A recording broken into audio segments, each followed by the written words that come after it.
Le score. Le score. Je devais créer et comprendre que nous aurions un entretien tête-à-tête. 18h30, 20h sur Radio Nova. Sur Radio Nova. Bon, à mon tour maintenant. On a écouté vos classiques, on va écouter les miens. Avec Charline Roux.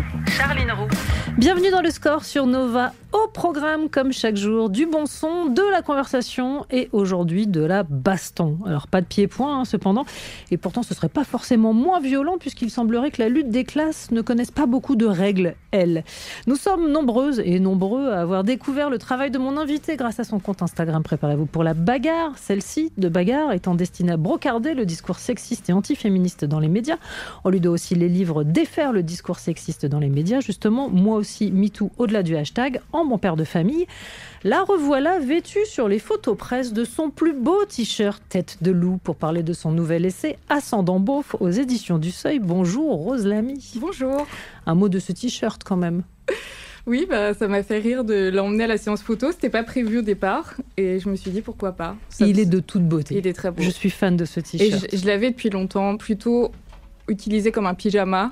Et là, Ouais. je me suis dit, pourquoi pas, voilà. Pour ce livre-là, on y va. Bah ouais, on y va, La tête on de assume. loup. Exactement. Au-delà de la sortie du livre, dont je conseille ardemment la lecture, je le dis, j'ai été bousculée à plein d'endroits, on aura d'occasion d'y revenir. J'annonce aussi que des rencontres sont organisées demain au MK2 Bibliothèque à Paris, mercredi à la librairie Kléber à Strasbourg, le 4 mai au Hasard Ludique de nouveau à Paris. Il y en a bien d'autres ensuite. Il y a une question rituelle dans cette émission que je te soumets de suite, et c'est rigolo parce que c'est aussi l'entrée du livre. Quel est ton rapport à la musique dans la vie de tous les jours ? On pourrait faire l'émission dessus, mais je suis une grosse passionnée de musique. Je le raconte dans le livre, ça a commencé avec le top 50 quand j'étais petite. Marc Toesca, ouais. Ouais, ma nourrice me mettait devant régulièrement et j'ai commencé à retenir assez tôt les noms de chanteurs et même les maisons de disques. Donc un peu geek de l'industrie musicale très tôt. Et puis après, ça m'a accompagnée toute ma vie. Le livre est structuré un peu sur des chansons, donc ça m'a aidé à penser aussi. Ça m'a aidé à comprendre le monde sensible, la politique, enfin à peu près tout. Et après, j'ai travaillé aussi dans la musique presque une dizaine d'années avant de renoncer. Et donc voilà, moi je reste mélomane et très attentive à ce qui se passe.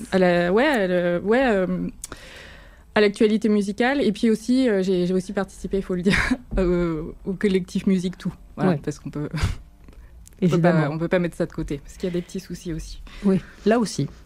Étonnamment. Non, pas étonnamment. Partout. Voilà. Donc, pourquoi pas ici.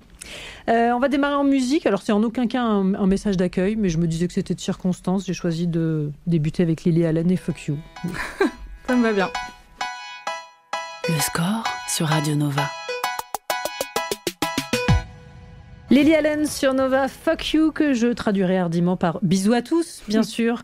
On parle aujourd'hui d'Ascendant beauf, paru aux éditions Seuil et écrit par Rose Lamy, mon invitée aujourd'hui. Et je réunis donc toutes mes capacités de comédienne pour mal jouer la phrase suivante. Quoi ? Une féministe pour réhabiliter ou en tout cas questionner la figure du beauf ? Mais quelle drôle d'idée ! C'est vrai. Tu l'as entendu ?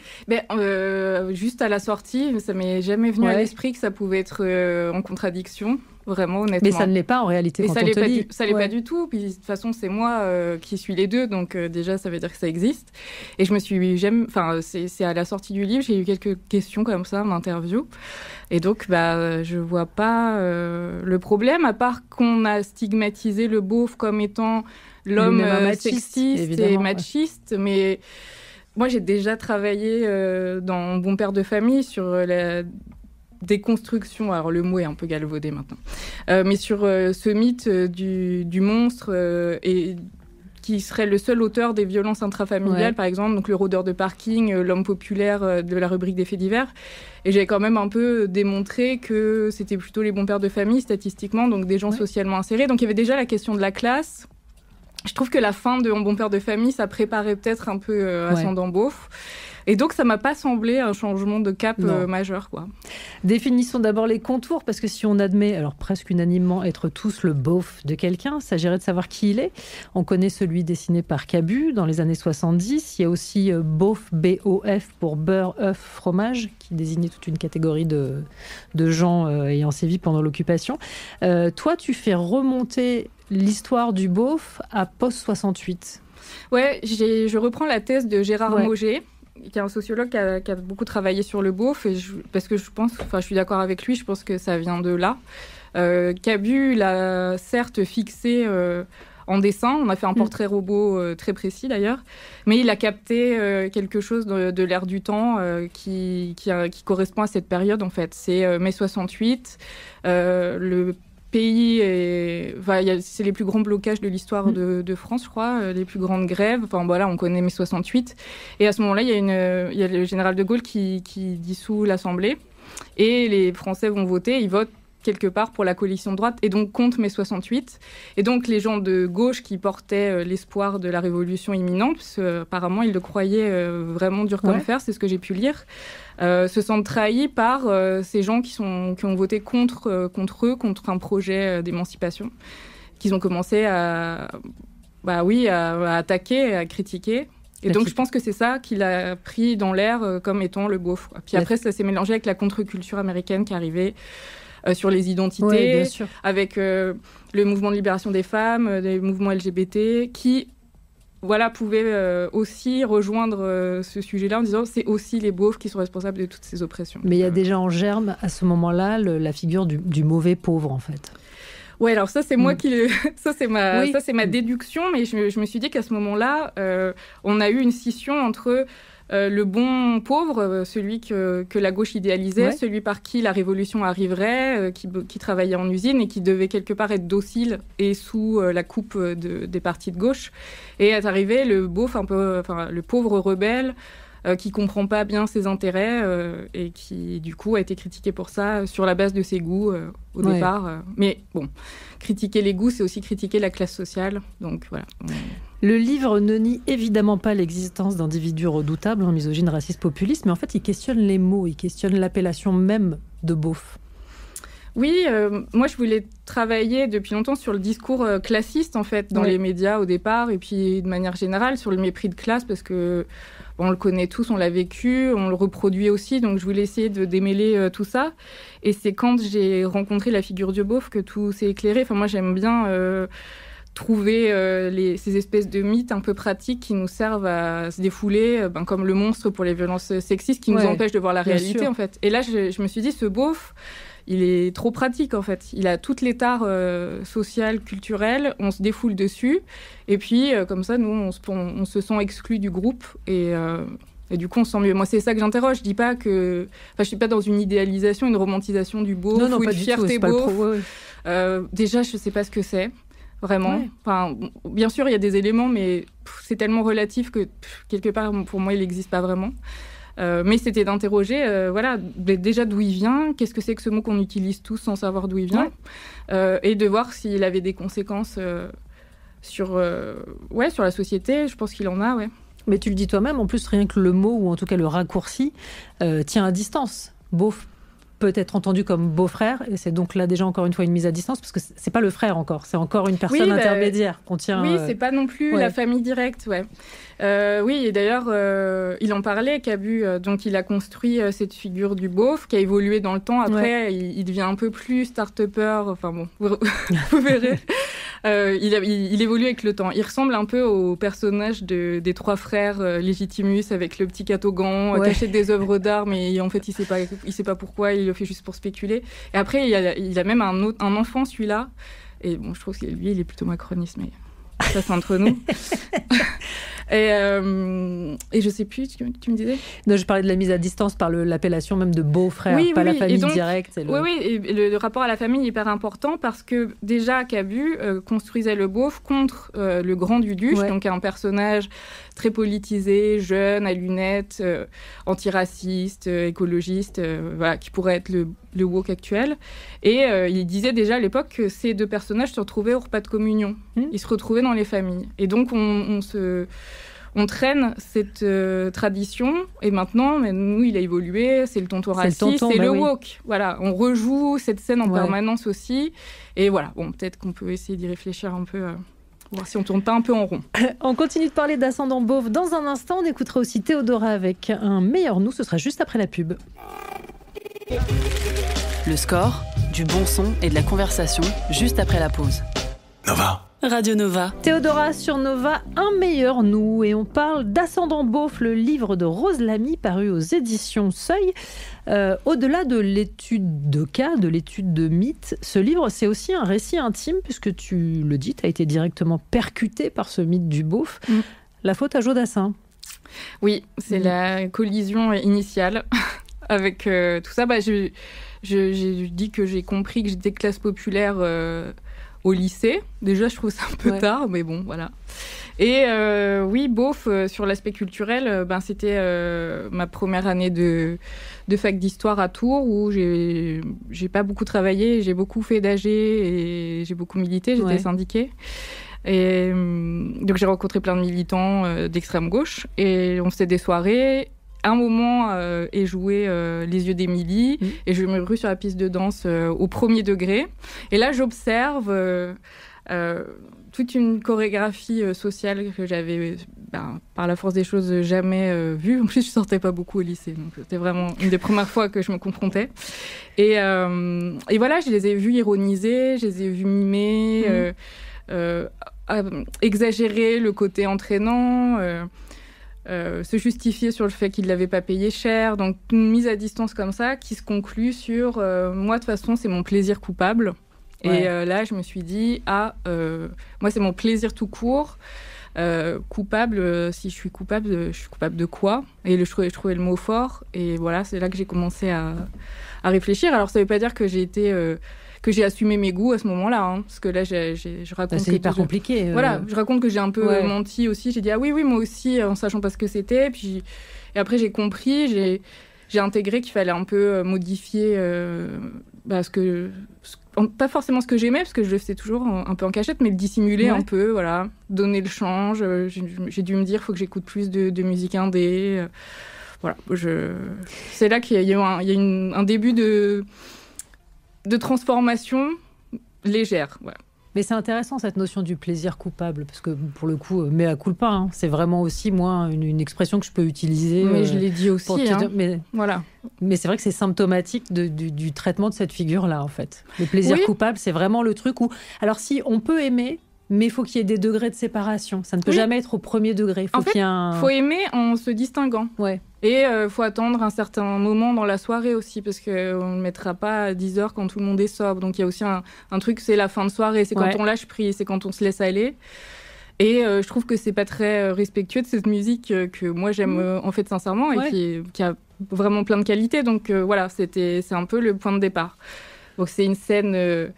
que j'ai reconstruite avec plein d'éléments d'autres soirées. Et voilà, j'ai essayé d'en faire un truc un peu initial, mais j'ai vécu beaucoup de soirées comme ça. Hein. Et puisqu'on parle de musique populaire, tu adresses aussi un autre phénomène que je vais nommer la revisite par le cool, en fait. C'est-à-dire le principe de reprendre des chansons estampillées ringardes, même si c'est pas le terme exact, mais à partir du moment où elles sont reprises par des gens qui ont la carte, ça devient...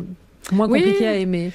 Ouais, c'est perturbant parce que, donc, grande fan de musique, les reprises, ça fait partie du jeu. Ouais. Moi, je suis très grande fan de Johnny Cash qui a passé la moitié de ses titres préférés, c'est des reprises. Et il n'y a aucun problème avec le principe de reprise, mais dans tous les cas, même quand c'est quelqu'un qui fait de la chanson élégante et qui va reprendre de la pop. Moi, ce qui m'intéresse, c'est les commentaires autour. Et j'ai souvent vu, et notamment, je repensais là, en venant à Julien Doré, qui avait repris Lolita, qui était déjà bien comme chanson. Bon, après, on peut discuter des paroles, mais qui était déjà bien, et qui était déjà populaire, qui était déjà un tube, et il l'avait repris dans La Nouvelle Star. Et voilà, le discours, c'était, en fait, elle est bien. Voilà, qu'est-ce qu'il faut pour qu'une catégorie de la population admette qu'en fait, c'est bien, qu'est-ce qu'il fallait lui enlever, comment il fallait la transformer encore. Il y a cette histoire de transformation en fait qui parcourt tout le livre. Et voilà, ça m'interroge, c'est pas gravissime. Et à la fois, c'est des petites violences symboliques aussi, quand on a aimé quelque chose depuis longtemps pour ce qu'il était, et que des gens arrivent en disant, en remettant une distance et en disant, maintenant qu'on l'a nettoyée, qu'on l'a bien arrangée, qu'on l'a rendue élégante, là maintenant elle est belle. Ce titre Ascendant Beauf implique une forme de transmission. C'est un héritage de quel ordre ? Pardon ? Ah oui, par rapport à l'ascendant. Bah oui, alors Ascendant Beauf, c'est un titre... c'est intéressant parce que je trouvais qu'il y avait le côté la référence à l'astrologie, donc ça éclaire un signe principal qu'on aurait. Et puis moi, qui est cool peut-être, voilà, mais avec ascendant Beauf. Cool avec un ascendant Beauf, donc j'aimais bien ce côté-là. Et bien sûr, il y a la question d'avoir des ascendants Beauf. Donc de ma famille, parce que moi mon père était fan de Johnny, de classe populaire et de classe culturelle populaire à fond dans toute la famille. Voilà, on lisait pas beaucoup, on regarde beaucoup la télé, donc il y avait cette question-là. Et puis il y a aussi dans l'ascendant la montée sociale, le déplacement social, l'ascension sociale quand on est beauf. Donc je croyais que le titre reprenait ces 3 aspects, mais c'est vrai qu'il y a le côté héritage, Il y a un héritage culturel. On pense qu'on n'hérite que d'argent et on parle beaucoup de capital économique quand on parle de classe, mais on hérite aussi d'un patrimoine culturel, d'un patrimoine social. Et de la même manière que je ne choisis pas d'hériter d'1 million d'euros, je ne choisis pas mon capital culturel. Ouais. On continue de parler de ce capital culturel. Dans un instant, on fait une petite... Oh, tu l'as mentionné, ça tombe bien, on va écouter Johnny Cash. On va écouter Walk the Line. Johnny Cash sur Nova, Walk the Line, un titre choisi pour Rose Lamy. Je vais donc te demander pourquoi lui. D'où te vient cette passion pour Johnny Cash ? J'avais fait un voyage aux États-Unis et j'avais écouté ça tout le long et je l'adore la musique. Qui parle de classe quelque part, et j'adore aussi le personnage qui avait décidé de s'habiller en noir tant que le monde irait pas mieux. C'est un mood que j'aime bien. C'est la première personne à avoir fait des concerts en prison. Il était quand même assez progressiste. Il s'est aussi marié avec June Carter, qui était divorcée 4 fois, je crois. Il avait ses défauts, bien sûr, de l'époque, et voilà. Mais j'aime bien le personnage et sa musique et sa voix, bien sûr. Johnny Cash, un alias qui est super quand on vit aux États-Unis. Johnny, un prénom qui est plus compliqué quand on vit en France. Je reviens donc à Ascendant Beauf, ton livre paru aux éditions Seuil. Tu parles aussi du prénom comme facteur de stigmatisation. Et c'est un vrai dossier. Ouais, c'est un vrai dossier, n'est-ce pas ? Ça c'est venu d'un sketch que j'avais entendu où on s'inquiétait de voir arriver au pouvoir un Jordan. Et donc ça continuait. Et puis c'est quoi après ? Une ministre de la Culture, Kimberley, et donc les prénoms beauf y passaient. Voilà. Et la formule prénom beauf était prononcée. Et je me suis dit, mais qu'est-ce que c'est que cette histoire de prénom beauf ? Donc j'en ai parlé avec Baptiste Coulmont, qui est un sociologue spécialiste des prénoms. Donc il m'a expliqué, un prénom beauf, selon lui, c'est un prénom américain ou breton. Oui, c'est ça. Avec une connotation américaine en tout cas. Ouais. Et c'est des prénoms qui sont associés aux classes populaires parce que avant, dans les prénoms, il y avait un mouvement descendant. Donc c'était la bourgeoisie, la grande bourgeoisie qui prénommait ses enfants. Les classes populaires imitaient. Et à un moment, quand les classes populaires nommaient trop leurs enfants comme les bourgeois se distinguaient en disant mais c'est des noms de grand-mère. Et ils prenaient d'autres prénoms. Ouais. Et donc il y avait une marche comme ça de distinction, encore une fois. Et puis les prénoms beaufs sont arrivés, et c'est Baptiste Coulmont qui dit ils naissent et ils meurent dans les classes populaires. C'est-à-dire que personne d'autre les emploie. Et c'est un marqueur, encore une fois, d'autonomie et de refus de transformation, pour reprendre le mot. Décidément, ce soir, on parle de transformation. Et donc, c'est obligatoirement se moquer des prénoms, généraliser, dire les Kevin aussi. Les Kevin ont pris cher dans ma génération. C'est évidemment parler de la classe sociale. C'est évidemment parler de la classe sociale des parents. Ouais. Donc, ça a à voir avec le mépris de classe. Ouais. Puis le Jordan dont tu parlais, il y a peut-être d'autres motifs d'inquiétude que son prénom. Là, ça, c'est mon idée. Mais... Ouais. Tu le dis aussi, les blagues peuvent déformer, les blagues en tout cas adressées à cette catégorie de personnes considérées comme beaufs, peuvent aussi déformer une réalité sociale qui est vraiment extrêmement préoccupante au bout de la chaîne. Oui, alors ça me vient de tout le travail féministe, c'est quand même assez exceptionnel et révolutionnaire, sur le continuum des violences, où on a quand même réussi à établir que les mots avaient une incidence politique. On l'a vu en imposant le mot féminicide à la place de crime passionnel, et on a vu ce que ça a donné en politisation du sujet. Et les féministes ont aussi mis à jour ce qu'on appelle le continuum des violences, qui veut qu'une injure, une blague, un mot mal utilisé préparait la voie à des violences plus graves. l'agression sexuelle, le viol, le féminicide, au le bout de la chaîne ultime. Et je pense que les blagues sur les beaufs qui paraissent innocentes préparent aussi un terrain de déshumanisation et de mépris qui fait qu'au bout de la chaîne, on ne se soucie pas trop de ce qui leur arrive. Et ce qui leur arrive en tant que classe populaire, c'est des espérances de vie diminuées, c'est des mauvais soins, c'est des accidents, des surreprésentations d'accidents au travail et même des accidents de la route. Et maintenant, il y a des chiffres qui viennent de sortir sur les déserts médicaux où si on est malade en désert médical, on meurt plus tôt de son cancer, par exemple. Donc, c'est des faits très concrets qui sont attachés en fait à ce début, enfin à cette blague qui paraît innocente au départ. Donc je trouvais ça intéressant de le démontrer. Je voulais pas être dans un c'est mal de le faire, un truc moral, non, c'est très arrêter factuel, de le faire. Et je voulais juste essayer de dérouler ce fil-là parce que moi, comme je viens de Bourges, je sais pas si tu l'as dit, mais de la diagonale du vide, c'est très concret les discussions avec ma famille. C'est pas de dermatologue à Bourges par exemple. Ouais. Il y en a pas. Rendez-vous chez un spécialiste. Dans certaines régions, c'est très compliqué. C'est même pas la liste d'attente. C'est genre, il n'y en aura pas. Pour les soins psychiatriques, c'est un nom de liste d'attente. Voilà. Donc, oui, les gens ont du mal à se soigner. Donc, c'est des questions de vie ou de mort. Et j'en avais parlé aussi dans une interview à Saint-Amand-Montrond, qui est aussi une ville du Cher. Ça fait 2 ans qu'il n'y a qu'une seule médecin pour toute la ville. Et que depuis 2 ans, des ordonnances de diabétiques ne sont pas renouvelées. Et donc, les pharmaciens se mettent en illégalité en délivrant les médicaments.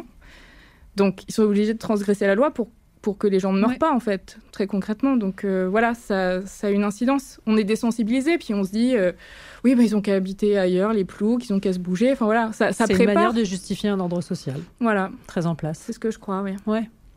Dans le livre, ce que tu démontres de manière implacable, c'est que la question du capital culturel, est centrale, tu le disais. Encore une fois, c'est un outil de domination. Est-ce que les codes culturels bourgeois sont inamovibles et non abrogeables ? Non, ils bougent tout le temps. Ce que je disais, il y a des nouveaux variants tout le temps, et c'est ça qui fait que c'est dur à suivre. Donc... Mais il reste quand même détenteur du bon goût. Oui, il reste toujours détenteur du bon goût. Oui. C'est par définition un ordre de distinction. Donc oui, et c'est tacite. Il n'y a pas d'assemblée générale pour dire qu'est-ce qui est de bon goût, de mauvais goût. C'est quelque chose qui se reproduit dans les familles, dans les groupes sociaux, dans les entre-soi. Voilà. Et oui, c'est toujours à la pointe de ce qu'il faut faire ou ne pas faire. Et voilà, ils se construisent contre des gens qui essayent de les imiter. Donc là, c'est la question des nouveaux riches. Ou alors qui s'en émancipent, et puis là, c'est les beaufs. Donc voilà, il y a toujours un ordre culturel. Ce qui est assez fascinant, c'est que le beauf, c'est une figure très souvent brandie comme un épouvantail à gauche, mais qui est aussi méprisée dans tous les camps, en fait. Je me demandais, de fait, qui pour s'emparer correctement de la question du mépris de classe ? Moi, je pense que ça peut être que la gauche. Donc c'est aussi, à mon humble échelle, et c'est pas du tout un manifeste ou un guide de stratégie, mais je pense qu'il faut qu'on se pose la question de ce ressentiment culturel qui est là, une sorte de défiance envers les diplômés, envers les gens qui feraient la leçon, qui seraient pas sur le terrain. Il faut qu'on entende ce truc-là.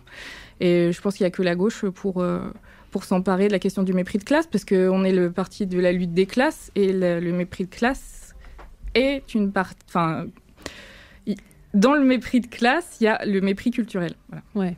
Il y a une question de représentativité aussi. Il n'y a pas que tu abordes très bien. Voilà, il n'y a pas que l'argent qui détermine la classe. Il y a plein d'autres capitaux. On les a peut-être un peu mis de côté, mais ça peut être que nous, oui. On continue de parler d'ascendant beauf dans un instant. Nouvelle pause musicale. On écoute Lauryn Hill avec Do Wop. Le score sur Radio Nova. Lauryn Hill sur Nova, Do Wop est toujours en compagnie de Rose Lamy. On parle de ton nouveau livre, Ascendant beauf. Je voudrais qu'on passe au chapitre beaufrie appliqué à la culture. Je fais vraiment des résumés en tête de chapitres très mauvais. Tu questionnes dans le livre la notion de transfuge de classe, qui est presque devenu un personnage littéraire en soi, le transfuge. Mythe ou réalité ? Pour moi, c'est un mythe. Après, c'est une réalité que c'est un personnage de la littérature, que c'est un personnage social aussi. Après, moi, j'ai pas de problème avec les personnes qui ont fait des livres et qui ont été cataloguées transfuges, mais je pense que cette notion-là, elle a été récupérée et dépolitisée, et qu'elle sert beaucoup à prouver que le système fonctionne. Voilà, c'est l'exception qui confirme la règle. S'il y en a qui ont réussi, tout le monde peut, donc tout le monde doit. Et méritocratie. Voilà, le quand on veut, on peut. Voilà. Et appliquer à la culture, c'est quand on veut, on écrit des livres, quand on veut, on lit, on se cultive, on se transcende culturellement. Mais comme si c'était aussi simple, encore faut-il y avoir accès. C'est ça, et ça oublie complètement cette histoire d'héritage culturel qu'on ne décide pas, et qui est très difficile à rattraper. Si on n'est pas... Voilà, dans les profils de transfuges, c'est souvent des scolarités qui sont détournées, en gros, au lycée. Et donc, on les extrait, on les met, on les acclimate à une autre culture. Et du coup, ils se transforment. Enfin, voilà, c'est ce que le mythe voudrait. Mais sans ce parcours d'excellence, c'est quand même difficile de rattraper les wagons. Quand on n'est pas pris dans les prépas, dans les Sciences Po, voilà, il faut rattraper, c'est difficile. Mais toi, tu racontes une anecdote quand même assez folle, qui est que tu as appris l'existence du concours Sciences Po, parce que tous tes camarades s'étaient inscrits au concours et que tu n'en connaissais même pas l'existence. Les meilleurs de la classe, oui, étaient tous absents. Mais tu faisais partie des meilleurs de la classe. Oui, bon, j'étais moyenne plus, quoi, en littéraire. Mais quand même, je suis vraiment allée naïvement demander à la prof principale où ils étaient. Et elle m'a dit, ils sont tous au concours Sciences Po, tu aurais voulu y aller, tu y es pas. J'ai dit, mais je ne sais pas ce que c'est. Voilà, donc ça, c'est la preuve que ça, c'est du capital culturel. C'est les familles qui préparent leurs enfants, parfois depuis la primaire. C'est Borne qu'on a parlé récemment, que les enfants... Ce serait bien qu'en maternelle, ils sachent déjà quand même un peu. Ça nous fait rire, mais il y a des gens qui programment vraiment leurs enfants dès l'enfance pour aller dans les grandes écoles. Et d'ailleurs, ça commence avec les écoles alsaciennes et Stanislas, ça commence tôt. Parfois aussi des stratégies d'éducation, enfin d'écoles privées. Donc voilà, on voit bien là qu'il y a un fossé culturel et que c'est pas la faute de l'enfant qui connaît pas Sciences Po. Non, mais ce qui est terrible, c'est que c'est complexant pour l'enfant qui ne connaît pas Sciences Po et horriblement culpabilisant pour les parents également, en fait. Ça ne marche pour personne, le regard qui est porté là, en fait. Oui, c'est vrai. C'est culpabilisant pour les parents aussi. Après, je crois pas que... Ma famille l'ait vécu comme ça. C'était une donnée, c'était pas connu ou c'était pas pour nous, mais c'était pas non plus la fin du monde de faire Sciences Po. Ce que j'explique aussi, moi je crois que ma mère voulait que je fasse un BTS tourisme à Bourges et c'était très bien. C'était une petite ascension économique, un métier rassurant, une ouverture sur le monde, un truc que j'aurais pu faire à Bourges aussi parce que. C'était question de ne pas partir aussi, je pense. Et voilà, c'était très bien. Et d'ailleurs, je l'ai envisagé un moment. Et puis après, moi, j'ai eu mon petit moment romantique de la première réelle qui rêvait d'aller à Paris. Et bon, voilà, après, je suis partie quand même. Mais voilà, il n'y avait pas d'aspiration à être un intellectuel ou à faire Sciences Po pour un jour être politique. Enfin, ça, je ne l'ai jamais ressenti. Tu réfléchis aussi dans le livre à la représentation classiste de certaines catégories dans les fictions. Ça aussi, ça met le verre dans le fruit pour un certain temps. Ça fait un moment que je ne supporte pas une catégorie de films social français et il fallait vraiment que je règle ça avec moi-même. Et du coup, je fais mes thérapies publiques apparemment. Et donc, je suis vraiment allée au bout de ma réflexion là-dessus parce que c'est des choses qui me heurtent. Je trouve qu'il y a une caricature des personnages. Je trouve que souvent c'est mal écrit. Je trouve que souvent c'est misérabiliste. Et parfois, et souvent, dans ces films-là, il y a une pratique qui s'appelle le casting sauvage qui m'interroge parce que on va chercher des gens pour ce qu'ils sont, pour leur essence. On les met sous une caméra pour incarner des personnages. Et je trouve qu'on flirte avec le safari, le documentaire, voire la télé-réalité, parce qu'on les guide quand même un peu. Et je trouve que... Voilà, on s'interroge pas là-dessus. On ferait jamais ça pour des personnages bourgeois. Donc c'est partir du moment où il y a un double standard, déjà, ça m'interroge. Et puis, il y a aussi ça marche que pour les gens vrais. Voilà, authentiques. Enfin bon, il y a tout un truc comme ça qui est vraiment très perturbant. Et aussi, c'est un truc que j'aimerais faire un jour, c'est d'aller leur demander ce que ça fait d'être pris en CAP, parce que souvent, ou dans son village, de monter les marches, d'être espoir du cinéma, et puis après plus rien, puisque par définition, c'est pas des acteurs, ou on les identifie en tout cas pas comme des acteurs, peut-être qu'ils le sont ou qu'ils le deviennent, mais on les identifie tellement à un personnage par essence, et après ils ont des carrières difficiles, quoi. Enfin, ou ils ont pas de carrière d'ailleurs. On continue la conversation dans un instant, on marque juste une courte pause publicitaire. Le score, du bon son et de la conversation juste après la pause. Nova. Radio Nova. On parle aujourd'hui d'Ascendant Beauf, le nouveau livre de Rose Lamy paru aux éditions du Seuil. Il y a un instant, on parlait des représentations dans les fictions. Et il y a un extrait que j'aimerais te faire écouter, puisqu'on parlait de bon goût, de gens qui ont la carte. C'était le soir de la dernière cérémonie des Césars. Je peux remercier, je voudrais remercier tous ceux sans qui je n'aurais pas eu ce César, bien sûr. D'abord, je pense à monsieur Jacques Audiard, qui ne m'a jamais engagé sur un de ses films, et puis ce qui m'a permis, bien sûr, d'avoir toutes mes chances pour ne pas l'avoir. Je pense aussi, bien sûr, aux personnes qui m'entourent toute l'année dans l'ombre, qui préfèrent y rester ce soir. Et puis, vous savez, moi, je dis souvent que je comprends pourquoi les comédies sont moins récompensées au César, mais je voudrais juste rappeler à l'Académie que j'ai fait des comédies qui n'étaient pas drôles. Voilà. Franck Dubosc qui délivre ce qu'on peut appeler une masterclass, littéralement, devant tout le cinéma français. Qu'est-ce que ça t'évoque, cette prise de parole-là, alors qui est faite avec de l'humour, énormément, mais qui raconte quand même quelque chose? Ouais, bah moi j'adorais cette prise de parole et oui, c'est drôle et à la fois ça dit bien ce que ça veut dire. Ça dénonce une forme d'élitisme du cinéma français, en tout cas de cette cérémonie, pour les comédies ultra populaires qui sont rarement nommées et encore moins récompensées. Et j'aime beaucoup parce que moi je l'ai vu son film. Un ours dans le Jura. Et j'ai beaucoup aimé son traitement des classes populaires parce que c'est un film avec une histoire sur fond de classe populaire. Ouais. Donc les deux personnages principaux, voilà, il leur arrive des choses. Donc tout le décorum est là. Ils ramassent leur courrier Harmonie Mutuelle, ils remplissent la cuve à fioul. Voilà, à un moment, ils savent pas quoi faire de leur... Enfin, ils ont beaucoup d'argent, ils se disent non, on n'a pas le droit de le dépenser. Et puis, il y a une scène où ils voient un écran plat et du coup, c'est une évidence, ils sont obligés de l'acheter. Donc, il y a même une ironie des stéréotypes qu'on assigne aux beaufs. Et je trouvais que les personnages avaient beaucoup d'agentivité, étaient autonomes et fiers, enfin fiers sans revendication, mais voilà, ils étaient des personnages autonomes. Et il leur arrivait une histoire, ils n'étaient pas juste filmés pour ce qu'ils sont dans un décor ça, un peu passif. N'est pas une péripétie. Voilà. C'est un statut. Voilà, ça, c'est une partie de l'équation, mais ça ne fait pas tout. Et j'ai trouvé ça vraiment bien. Et je trouve que c'est ce qu'il fait en mise en abîme, en étant... en n'étant pas dans la victimisation ou dans la... Voilà, il en rigole. Mais voilà. En signifiant quand même, je sais que je n'ai pas la carte, voilà. Mais ceci dit, regardez ce que je peux faire. En fait, voilà. Quand même une démo, je vous le dis, je le sais, je ferai sans, mais je ne suis pas dupe. Et je trouve que c'était intéressant comme discours d'affirmation aussi. Ouais. Et alors moi, je me suis posé une autre question en lisant le livre. Que devient la catégorie critique ?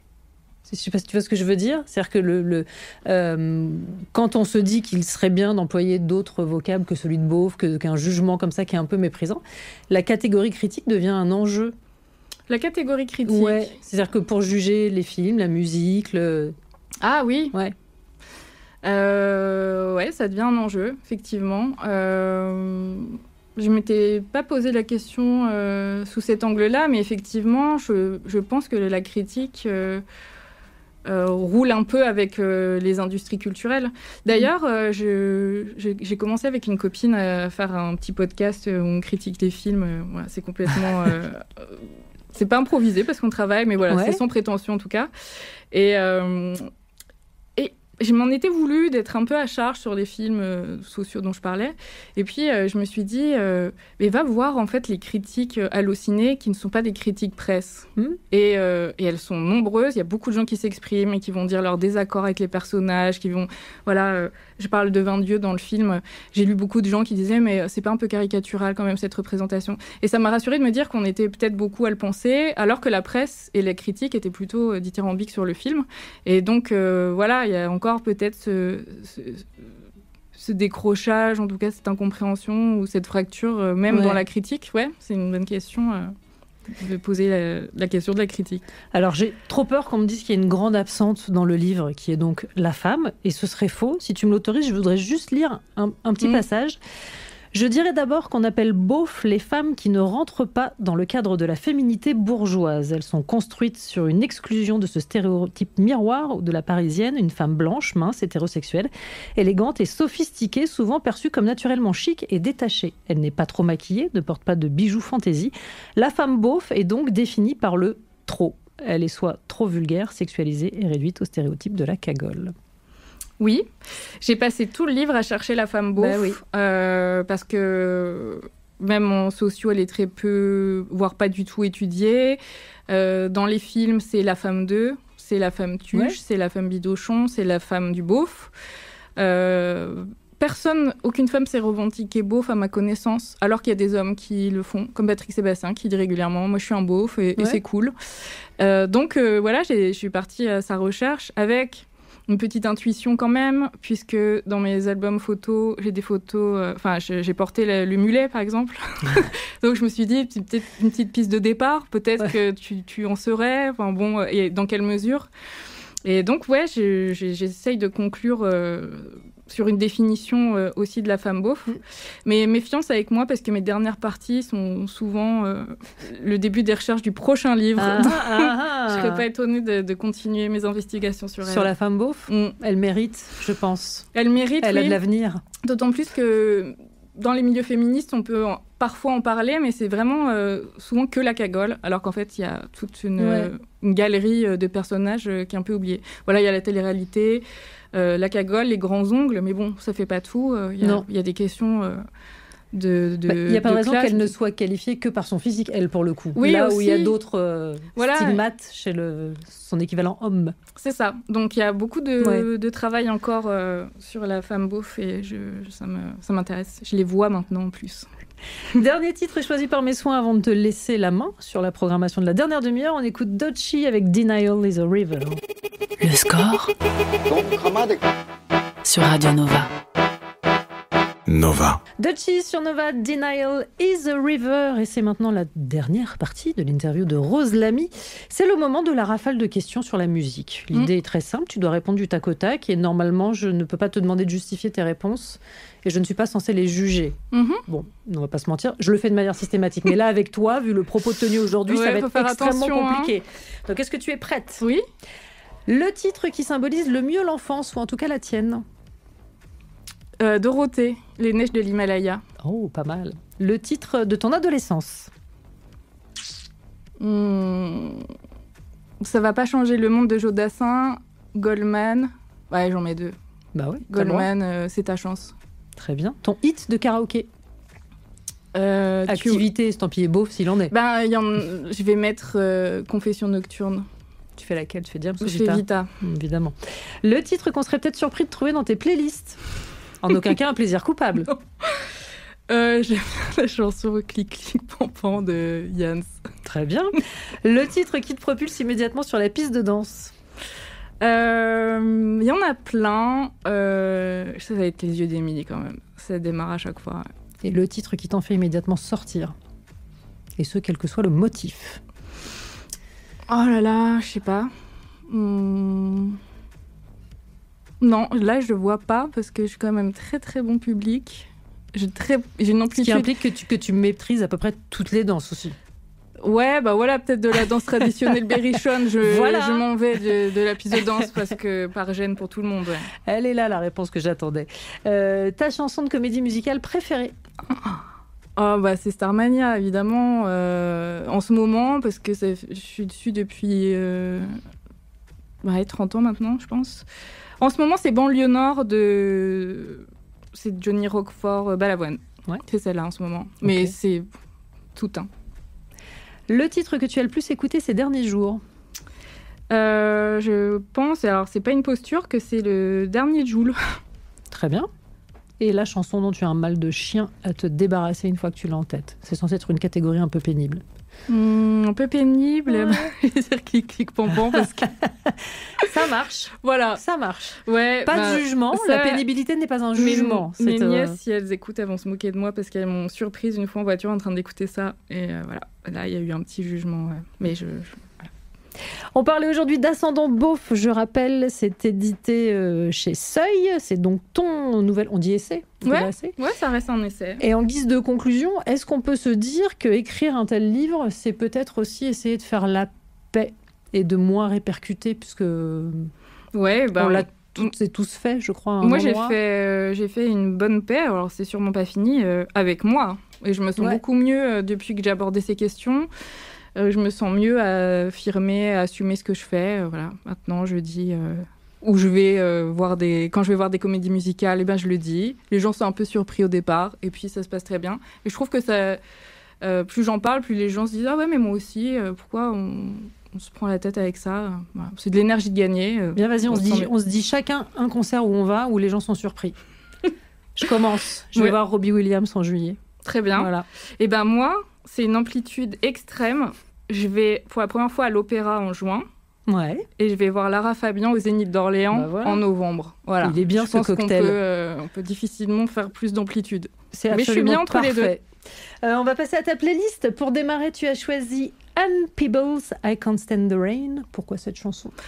C'est mes petites playlists de soul. Voilà, je les ai trouvées dans vos sélections. Et j'en ai mis quelques-unes d'ailleurs. De Shaolin, c'est dans Shaolin Soul, la sélection de soul hyper prestigieuse. Et donc, je l'aime bien, celle-là.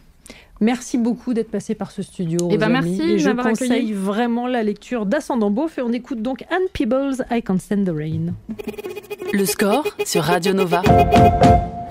Destiny's Child pour clore le score consacré à Rose Lamy, venue nous présenter son dernier essai Ascendant Beauf. Dans quelques secondes maintenant, vous avez évidemment rendez-vous avec David Blo et le Nova Club.